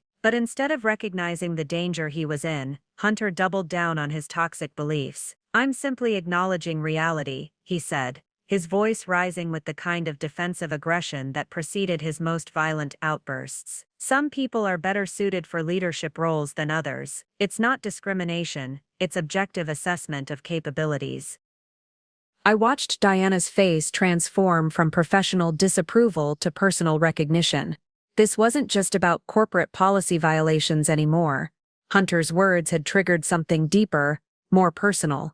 He was embodying every dismissive, condescending attitude that had been used to undermine women's professional achievements throughout corporate history. "Objective assessment," Diana repeated, her voice carrying years of suppressed fury. Based on what criteria exactly? Hunter's response would be the final nail in his professional coffin, but he was too blinded by arrogance to see the executioner's axe falling. "Based on performance under pressure," he said, gesturing broadly with his wineglass. "Based on the ability to make hard decisions without getting emotional. Based on understanding that business isn't about feelings, it's about results." The irony was perfect. Hunter was describing emotional decision-making while becoming increasingly emotional himself. He was talking about pressure performance while cracking under the pressure of Diana's questions. He was dismissing women's capabilities while being systematically dismantled by the most powerful woman in the room. But he still hadn't realized that his wife, the woman he considered his inferior in every meaningful way, was orchestrating his destruction. That revelation was coming next. Hunter's discriminatory comments had created exactly the atmosphere of tension and moral outrage I needed for the final phase of my plan. The ballroom buzzed with uncomfortable murmurs as executives processed what they'd just witnessed, a senior manager essentially admitting to systematic gender-based discrimination in front of the CEO and 300 witnesses. But Hunter, intoxicated by wine and his own sense of righteousness, seemed oblivious to the damage he'd already inflicted on his career. Instead of backing down or attempting damage control, he leaned into his toxic beliefs with the confidence of someone who had never faced real consequences for his actions. "Diana," he said, rising from his chair with the theatrical gesture of someone who believed he was making a powerful point, "I think we need to be honest about the realities of corporate leadership. Not everyone is cut out for the demands of executive responsibility." Diana Roberts remained standing, her posture radiating the kind of controlled fury that preceded devastating corporate retribution. Around us, phones had quietly emerged as guests began documenting what was clearly becoming a career-ending meltdown. "Please, continue," Diana said, her voice deceptively calm. "I'm fascinated by your perspective on leadership qualifications." Hunter misread her tone completely, interpreting her measured response as professional interest rather than the rope she was giving him to hang himself with. "Leadership requires decisive action," Hunter declared, his voice carrying across the silent ballroom. "It requires the ability to make tough personnel decisions without being swayed by emotion or political correctness. Sometimes that means removing people who don't fit the culture, regardless of their demographic characteristics." The final phrase was delivered with barely concealed contempt, making it clear that Hunter's tough personnel decisions were based on prejudice rather than performance. But he was so caught up in his own rhetoric that he failed to notice the horrified expressions surrounding him. "That's when I decided it was time to begin my transformation from Jennifer Morrison to Jennifer Kent." "Fascinating perspective, darling," I said, my voice taking on a tone that Hunter had never heard from me before. Cool, analytical, professionally detached. Though I have to wonder how that leadership philosophy aligns with Kent Industries' stated commitment to equal opportunity employment. Hunter turned toward me with surprise, clearly not expecting his wife to engage with the conversation on a policy level. But what he saw in my expression should have warned him that something fundamental had changed. "Jennifer," he said, with the patronizing tone he used whenever I ventured opinions about business matters, "this is a complex discussion about corporate strategy." Why don't I what?" I interrupted, standing to face him directly. "Stay quiet while you explain how you've been systematically discriminating against female employees. Or perhaps you'd prefer I remain silent while you describe the tough personnel decisions that have driven 8 women out of your department in the past 2 years. The specificity of my knowledge visibly shook Hunter. Jennifer Morrison wasn't supposed to know detailed employment statistics or have insights into departmental personnel patterns. But Jennifer Kent had access to all company records and had been analyzing those patterns for months. "How do you—" Hunter began, then stopped, confusion clouding his features as he tried to reconcile his wife's unexpected expertise with his understanding of her capabilities. "How do I know about the systematic harassment complaints that have been filed against you?" I continued, my voice carrying clearly across the silent ballroom. "How do I know about the financial irregularities in your vendor contracts? How do I know about the embezzlement scheme you've been running through phantom consulting fees?" Each accusation hit Hunter like a physical blow, and I watched his face cycle through confusion, denial, and growing panic, as he realized that somehow, impossible as it seemed, his wife knew everything about his crimes. "You're talking nonsense," he stammered, his composure finally cracking completely. "You don't understand business operations. You're just what, Hunter?" I asked, taking a step closer to him while maintaining eye contact. "Just a woman whose emotional reactions you can dismiss. Just a wife whose opinions don't matter. Just someone whose intelligence you've consistently underestimated for 3 years." The transformation was happening exactly as I'd planned. Hunter was watching his understanding of reality collapse as the woman he'd considered intellectually inferior demonstrated knowledge and authority that shouldn't have been possible. But his response to cognitive dissonance had always been violence. "Stop this," he hissed, grabbing my arm with enough force to leave bruises. "I don't know what game you think you're playing, but you're embarrassing yourself and this company." Diana Roberts took a step forward, her CEO instincts recognizing the signs of an escalating situation. Around us, security personnel began moving closer, though they remained unobtrusive. "Let go of me, Hunter," I said calmly, making no effort to pull away from his grip. Unless you'd like to add assault charges to the fraud and harassment allegations you're already facing. Charges? Hunter's voice cracked with disbelief. What charges? You're my wife, not some corporate investigator. I smiled then, the same enigmatic expression that had confused him so much when he'd slapped me. Because Hunter Johnson was about to discover that his wife was exactly the corporate investigator he feared most. Actually, Hunter, I said, my voice carrying the authority of someone who had been planning this moment for months. I'm both. And that's when I delivered the revelation that would destroy everything he thought he knew about his life, his marriage, and his future. The moment had finally arrived. 3 years of careful planning, 18 months of systematic evidence gathering, and months of strategic positioning all culminated in this single instant when I would strip away every illusion Hunter had about who held the real power in our relationship. Hunter, I said, my voice carrying the unmistakable authority of someone who had been born into corporate leadership, I'd like you to meet your wife properly. My name is Jennifer Kent, as in Kent Industries.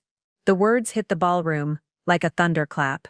Conversations stopped mid-sentence. Champagne glasses froze halfway to lips. Even the servers paused in their duties as 300 of Boston's most powerful business leaders processed what they'd just heard. Hunter's grip on my arm loosened as his brain struggled to make sense of what I'd said. His mouth opened and closed soundlessly, his eyes darting between my face and Diana Roberts, as if seeking confirmation that this was some kind of elaborate joke. That's impossible, he finally managed, his voice barely above a whisper. Your name is Jennifer Morrison. I've seen your birth certificate, your college transcripts. Morrison is my mother's maiden name, I explained calmly, reaching into my evening clutch to withdraw my phone. The identity I've been using since college to protect my privacy and assess people's true motivations.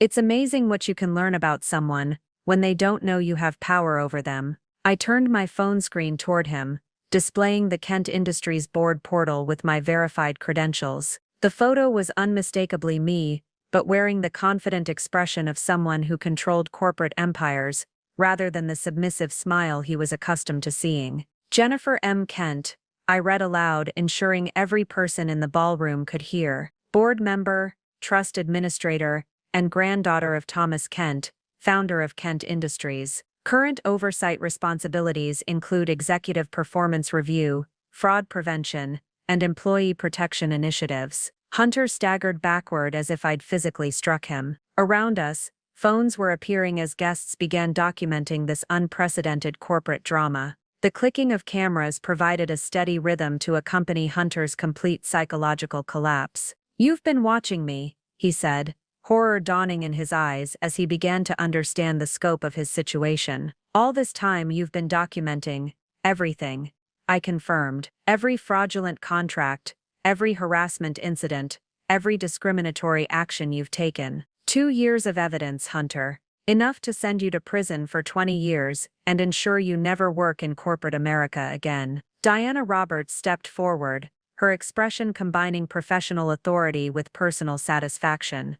Mr. Johnson, I believe you're beginning to understand the gravity of your situation. You haven't just committed crimes against Kent Industries, you've been confessing them to a board member while assaulting her in front of witnesses. The reality of his position was finally penetrating Hunter's arrogance-clouded mind. He wasn't just facing professional consequences, he was looking at criminal charges, civil liability, and complete social destruction. And the wife he'd dismissed as intellectually inferior had orchestrated it all. But Hunter's response to feeling powerless had always been violence. His hand came up fast, aimed at my face with the same casual brutality he'd used to control me for years. But this time, instead of cowering or trying to de-escalate, I stood perfectly still and smiled. The slap connected with a sound that echoed across the silent ballroom like a gunshot. The slap sent me staggering backward, my champagne glass shattering against the marble floor, as blood bloomed across my lip. But instead of the cowering victim Hunter expected to see, I straightened slowly, touched my split lip, and began to laugh, a sound of pure triumph that carried across the horrified silence of the ballroom. Perfect, I said, dabbing at the blood with a white linen napkin, while maintaining eye contact with Diana Roberts. Absolutely perfect timing, Hunter. Hunter's face went from flushed with anger to pale with dawning horror, as he realized what he'd just done. In front of 300 witnesses, multiple cameras, and his own CEO, he had physically assaulted a board member of the company. The sound of his career ending was almost audible. "Ladies and gentlemen," I announced, my voice carrying clearly across the silent ballroom, "you've just witnessed the leadership style that Hunter Johnson has been using to manage female employees for the past 4 years. The only difference is that this time, his victim has the power to ensure there are consequences." Diana Roberts moved forward with the decisive stride of someone who had been waiting her entire career for this moment. "Security," she called, her voice cutting through the stunned atmosphere. "Please detain Mr. Johnson pending police arrival." "Now wait just a minute," Hunter began, his voice cracking with desperation as security guards approached from multiple directions. "This is a private marital dispute. Jennifer is obviously having some kind of breakdown." "Jennifer Kent," I corrected, pulling out a second phone, my secure device that contained 2 years of meticulously gathered evidence. "And this isn't a breakdown, Hunter. This is justice." I turned to address the crowd directly, my voice taking on the authoritative tone I'd perfected in boardrooms across 3 continents. "For the past 18 months, I've been conducting a comprehensive investigation into financial fraud, workplace harassment, and criminal misconduct within Kent Industries. What you witnessed tonight was the final piece of evidence I needed to ensure complete prosecution." The ballroom erupted in whispered conversations as phones appeared, and guests began frantically researching and recording. The story of Hunter Johnson's assault on a Kent family board member would be trending on social media within minutes. "The evidence package," I continued, scrolling through files on my phone, "includes detailed documentation of $2.3 million in embezzled funds, testimony from 8 harassment victims, recordings of discriminatory statements, and video evidence of workplace intimidation, all of which has been shared with federal prosecutors, the SEC, and the Boston Globe." Hunter's face went ashen as he realized the scope of his exposure. This wasn't just a career setback, it was complete annihilation, engineered by the woman he'd considered his intellectual inferior. "You can't do this," he whispered, his voice barely audible. "We're married. You can't testify against me." I smiled, tasting blood, but feeling only satisfaction. "Actually, Hunter, spousal privilege doesn't apply to crimes committed against third parties, and since you've been embezzling from my family's company and harassing my employees, I can absolutely testify against you." Diana Roberts stepped closer, her expression combining professional authority with personal vindication. "Mr. Johnson, you're terminated immediately for cause. Security will escort you from the premises, and you'll be hearing from our legal department regarding criminal and civil proceedings." "This is insane," Hunter said desperately, looking around the room for support that would never come. "Diana, you can't seriously believe."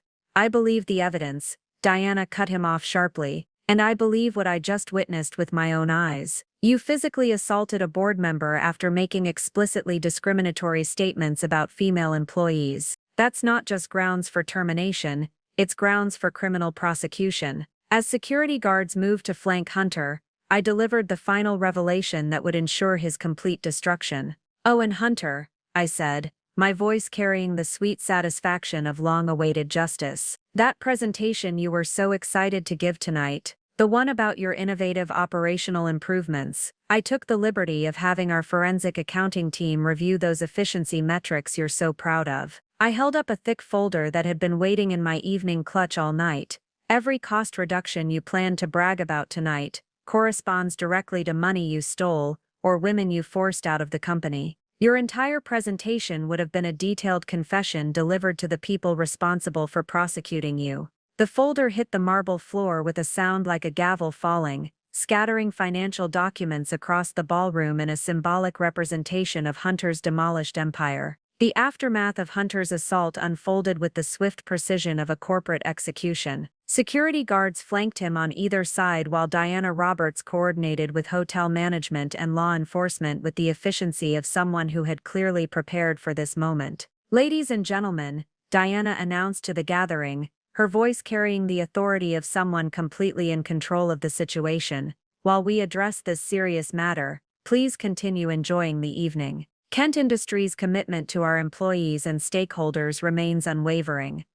But the real drama was happening in the ripple effects spreading throughout the ballroom as Hunter's professional network began their immediate and brutal abandonment. Executives who had been laughing at his jokes an hour earlier now avoided eye contact, calculating their own exposure and liability. "I never really trusted his numbers," I heard Sebastian Johnson whisper urgently to a fellow board member. "Those vendor cost reductions always seem too good to be true." "The HR complaints make sense now," replied Maddox Kent, pulling out his phone to presumably contact the legal department. "We've been getting concerning reports about his management style for months." Hunter watched in real time as his career disintegrated, each whispered conversation another nail in his professional coffin. The man who had entered the gala as a rising corporate star was now a pariah being escorted from the building by security guards. "Jennifer, please," Hunter said desperately as the guards prepared to remove him. "We can work this out privately. You don't understand what you're doing to our future." "Our future?" I interrupted, my voice carrying across the ballroom with crystalline clarity. "Hunter, the only future you need to worry about involves federal prosecutors and prison sentences. Our marriage ended the moment you showed me who you really are."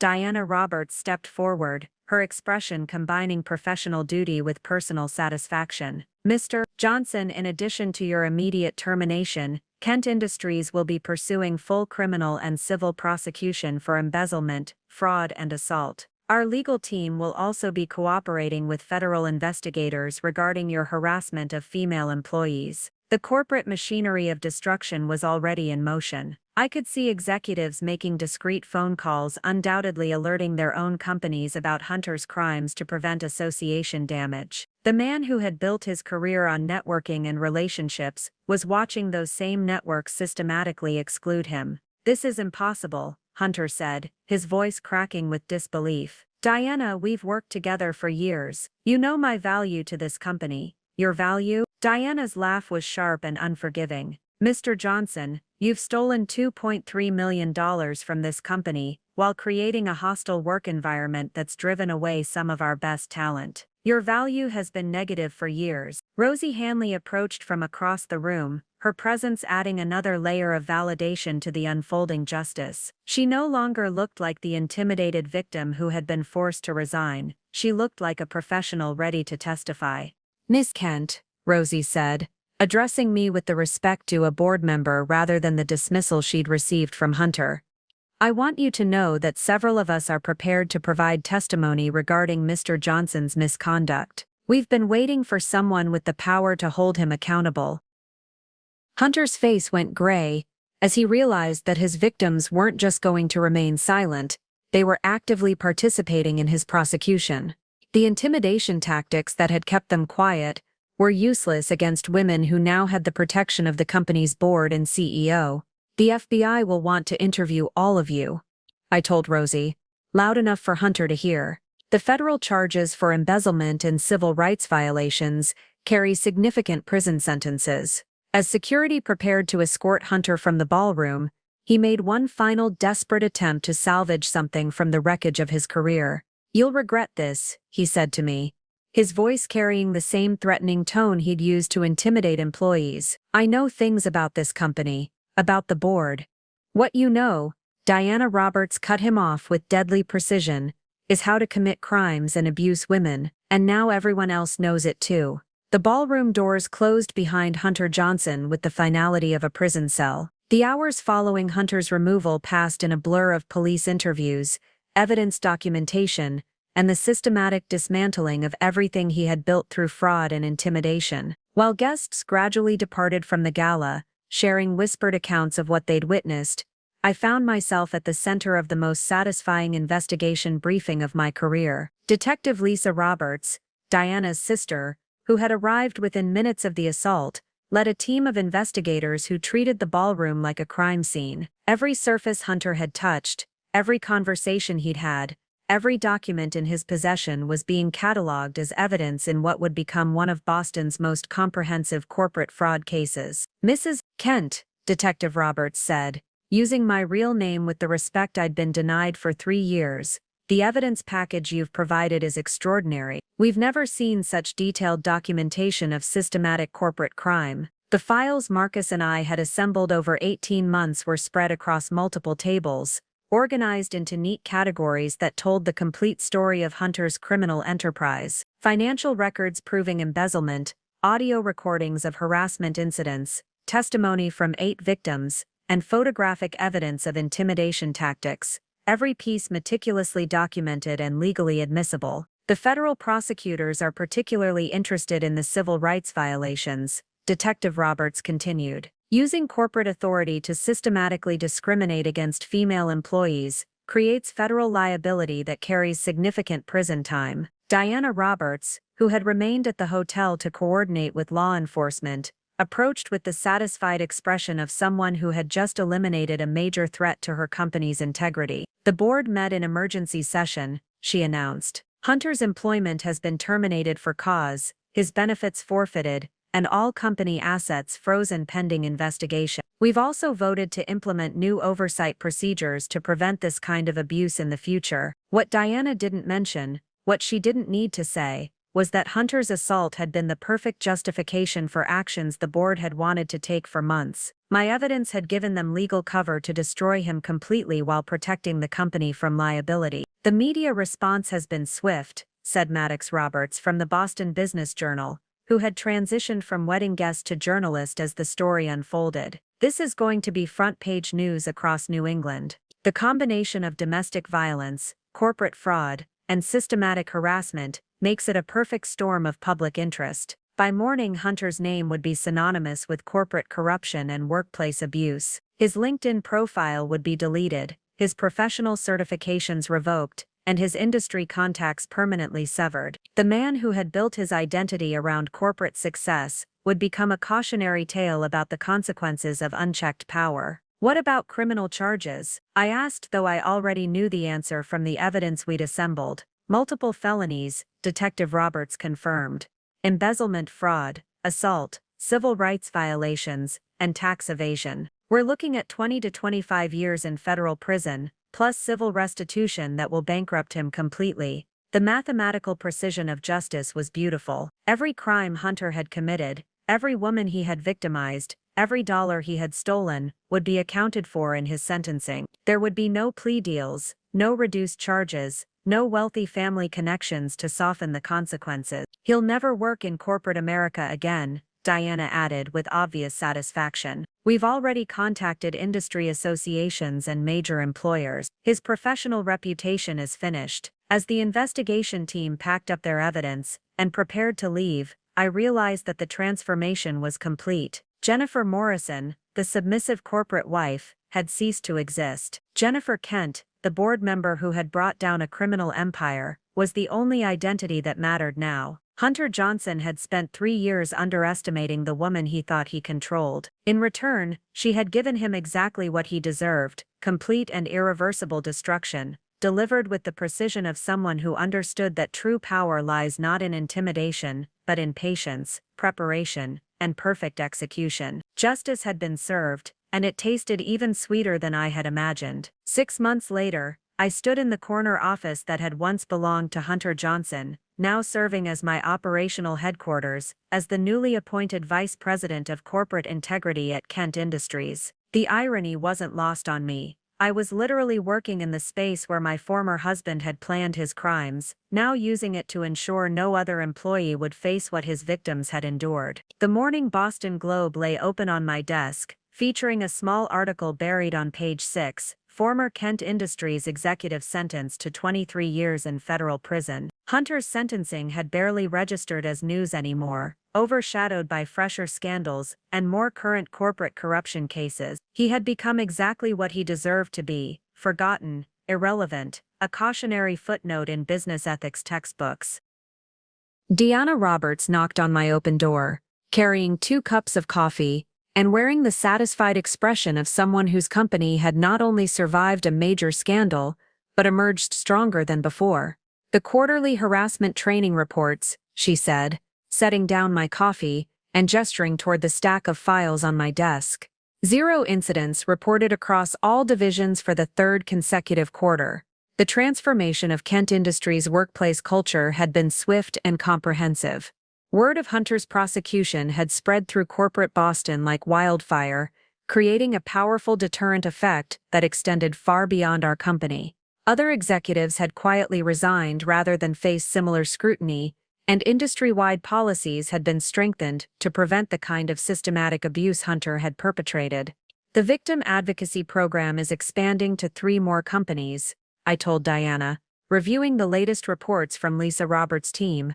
Rosie Hanley has become our most effective trainer. Her insights into recognizing and documenting harassment have been invaluable. Rosie had not only recovered from her traumatic experience, but had transformed it into a mission to protect other women. She now led workshops across New England, teaching employees how to document misconduct and managers how to create genuinely safe workplace environments. Her strength had become an inspiration that extended far beyond Kent Industries. The personal transformation had been equally profound. The marriage that had been built on deception and control was officially dissolved, with Hunter signing divorce papers from his federal holding cell. The prenuptial agreement he had insisted upon, designed to protect his assets from a wife he considered intellectually inferior, had become irrelevant when those assets were seized to pay restitution to his victims. My evenings were no longer spent maintaining elaborate facades or documenting crimes in secret. Instead, I found myself building genuine relationships with colleagues who respected my expertise,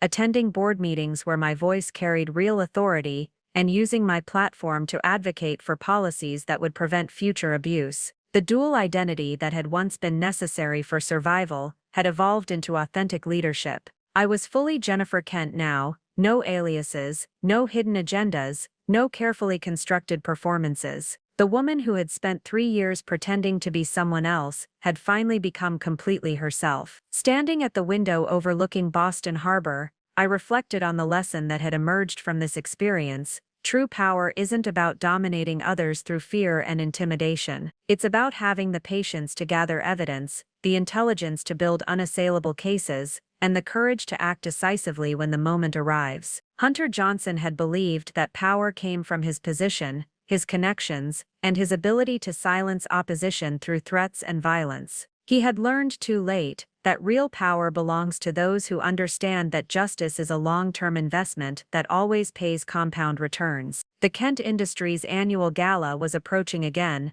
but this year it would celebrate genuine achievements rather than covering up systematic corruption. The ballroom where Hunter had destroyed his own career would host presentations about our industry-leading harassment prevention programs and our zero-tolerance policies for financial misconduct. Sometimes the most satisfying revenge is simply becoming the person your oppressor never believed you could be, and using that power to ensure they can never hurt anyone else again. The phone on my desk rang, another company requesting consultation on implementing comprehensive integrity programs. I answered with the confidence of someone who had learned that the best way to prevent abuse of power is to place that power in the hands of people who understand its true purpose. Justice, I had discovered, was not a moment of dramatic revelation. It was a sustained commitment to ensuring that truth eventually and inevitably prevails. Up next, you've got 2 more standout stories right on your screen. If this one hit the mark, you won't want to pass these up. Just click and check them out. And don't forget to subscribe and turn on the notification bell so you don't miss any upload from us.